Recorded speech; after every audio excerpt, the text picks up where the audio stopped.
Hey, I'm Sam. Moved to Durham about a year and a half ago. We've been living here for about 6 months, and as you can see, the neighborhood is changing a lot. Those two right there are completely brand new. Like, I think they even removed the foundations from the original houses. Brand new, two brand new more around the corner.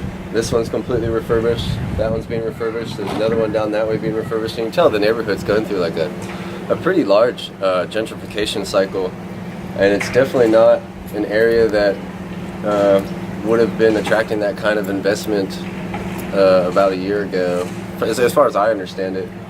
I have mixed feelings about it, you know, because I moved here because it's cheap. Like, this is the cheapest housing I could find, but these houses right here will probably make my rent go up if I choose to re-sign.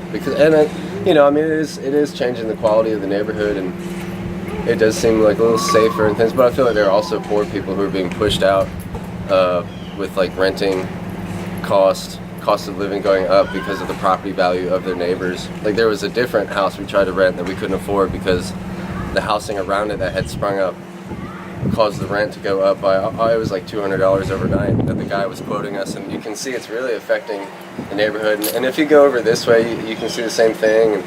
Until you get about over there in the more historic part of North Durham, where the houses are the same as they've been for, I don't know, 60 years or so, as far as I would guess. But it's definitely interesting to watch the cycle move forward around you. I mean, I live it every day. It's rather noisy.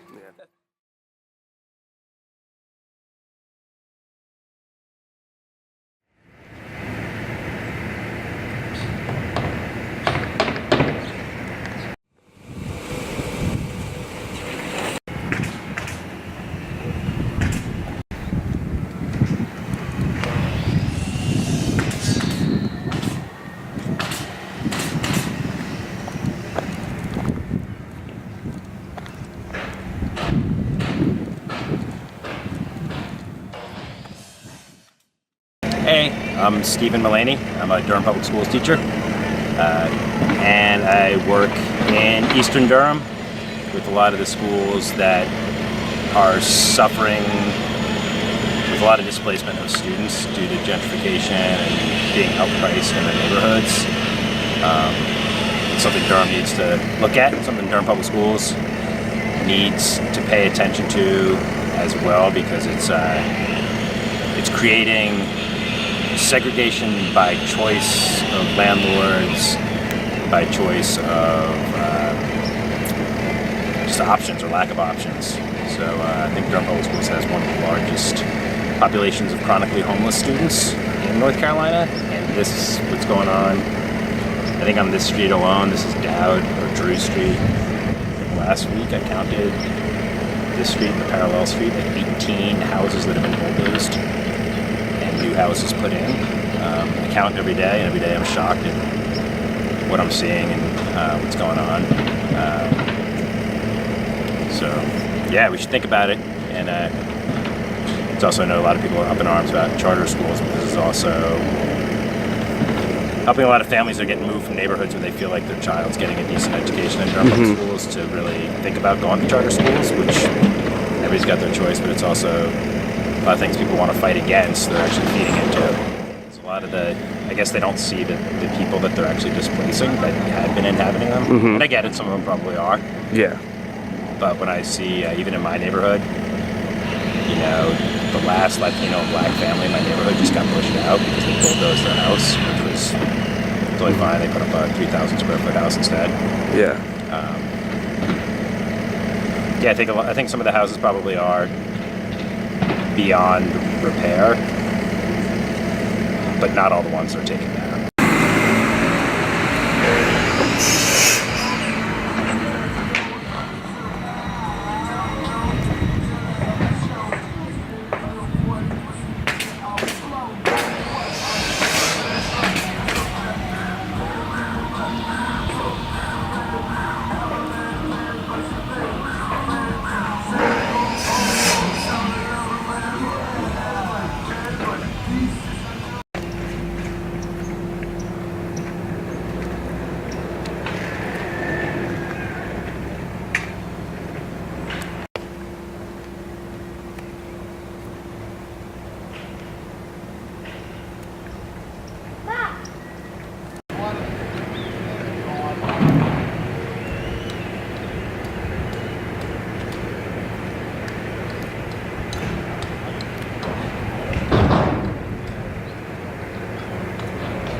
I'm Peter Skillern. I'm Executive Director of Reinvestment Partners, a nonprofit advocacy and community development agency.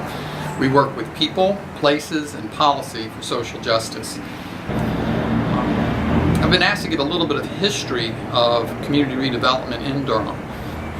Historically, there have been neighborhoods centering the central business district that were created in part through segregation laws and redlining by banks and deprivation of credit.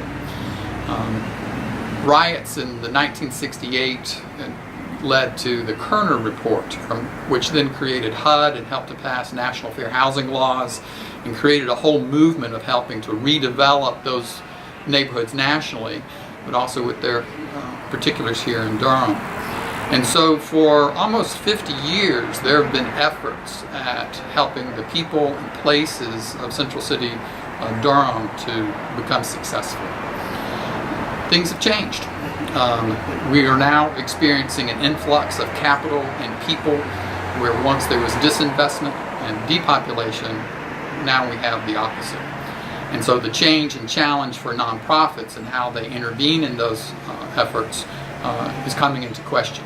So as an agency, we're looking at how we do our work as well. I'm going to point out a couple of items for you. Over my shoulder is 1201 North Roxborough. That used to be a former house used by drug dealers. Prostitution was severely distressed.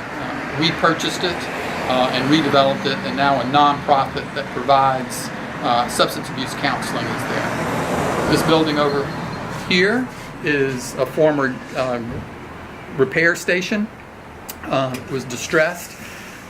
We renovated that building, and it's now a nonprofit food hub where local food systems are purchased. This garden here is formerly vacant property, and now the Interfaith Food Shuttle does a learning garden. So all of these investments, including our office building here, are owned by a nonprofit for the public mission. And I think that they've been done in cooperation with the neighborhood and what we're trying to achieve. Part of the concern is that as we do those developments, how does that then foster other types of investments into the neighborhood to improve it? So now this neighborhood has gone from having 500 911 calls at that intersection with an active drug trade to one where homes are selling for $350,000. And so we really had this incredible shift from homes that literally sold for less than 20 to now multiples of that. I think part of the thing is, are we opposed to change, or are we trying to consider how that change is used beneficially? I think part of it also has to be where our vision is. What do we want in the future for these neighborhoods? I don't personally committed my whole career to not having those be poor neighborhoods with substandard housing that are hyper-segregated without services. This new capital and investments are revitalizing the housing infrastructure and bringing diversity and attracting new services, and I think all of those are to the benefit. I think the concern becomes, what's the equitable impact? How do we make sure that the community is inclusive in the benefits of those? Do they have a voice in it? And to what extent do we start to reverse our efforts to provide diversity, which means the preservation of affordable housing rather than simply the investment for housing? And so some of those are some of the challenges that we've had, that we face moving forward.